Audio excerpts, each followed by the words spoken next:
안녕하세요. 페어TV입니다.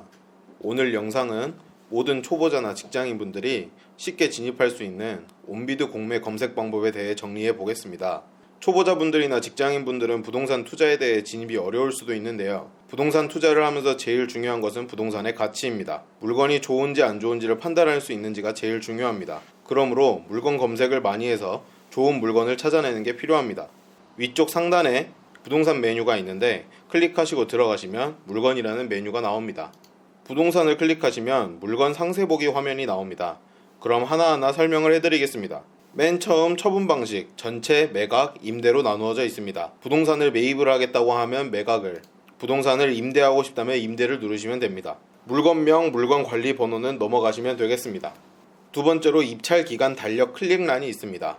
예시로 매각으로 진행을 한다고 가정하에 설명드리겠습니다. 매각으로 검색할 때에는 입찰 기간을 정하셔야 합니다. 달력 모양을 클릭하셔서 입찰 기간을 지정해 정하시면 되겠습니다. 세 번째로 최저 입찰가, 최소 얼마부터 시작하는지 말하는 겁니다.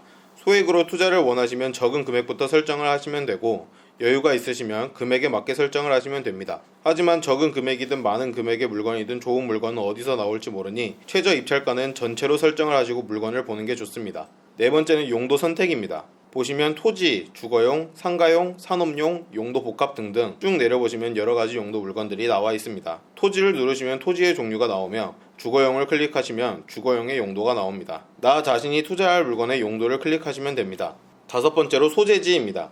이 부분은 지역을 선택하면 되는 건데 여러분들이 투자할 지역을 선택하시면 됩니다. 자신의 지역이나 경기도 서울 가까운 지역을 검색하시면 됩니다. 여섯 번째 지분 물건 여부입니다. 초보자나 직장인 분들은 지분 물건 제외를 누르시고 진행하시면 됩니다. 일곱 번째 자산 구분입니다. 처음 경매나 공매를 하시는 분들께서는 국유재산, 수탁재산, 유입자산, 국유자산, 공유재산, 기타 일반 재산을 추천드립니다. 클릭하셔서 검색하시면 물건이 나옵니다. 압류재산의 경우엔 초보자분들께서 어려운 권리관계들이 있을 수 있으나 제가 추천드린 국유재산, 수탁재산, 유입자산, 국유자산, 공유재산, 기타 일반 재산은 대부분 권리 분석이 필요 없는 물건들이 많이 나옵니다.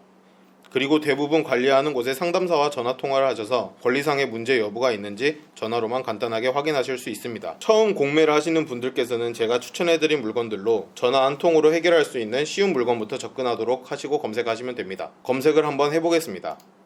처분 방식을 매각을 누르고 주거용 건물을 누르고 아파트를 눌러보겠습니다. 그러면 아파트 물건들이 여러 개가 나옵니다.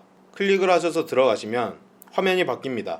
사진처럼 면적부터 입찰 기일, 유찰 횟수, 담당 기관 전화번호, 평가 금액 등등 여러 가지가 설명이 나옵니다. 여기서 다 하나하나 읽어보시고 부동산의 가치를 파악하신 후 입찰을 결정하시면 되겠습니다. 간단하게 온비드에 대해 설명을 드렸는데요. 한 번쯤 들어가 보셔서 하나하나 검색을 해보시면 좋은 물건을 찾아보세요. 온비드는 범용 공인 인증서가 있어야 하며 회원가입 후 만드셔서 등록하시면 되겠습니다.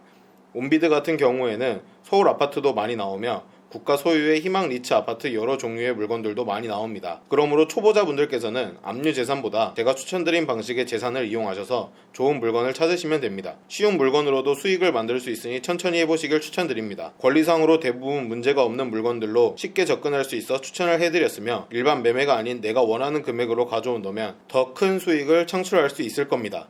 감사합니다.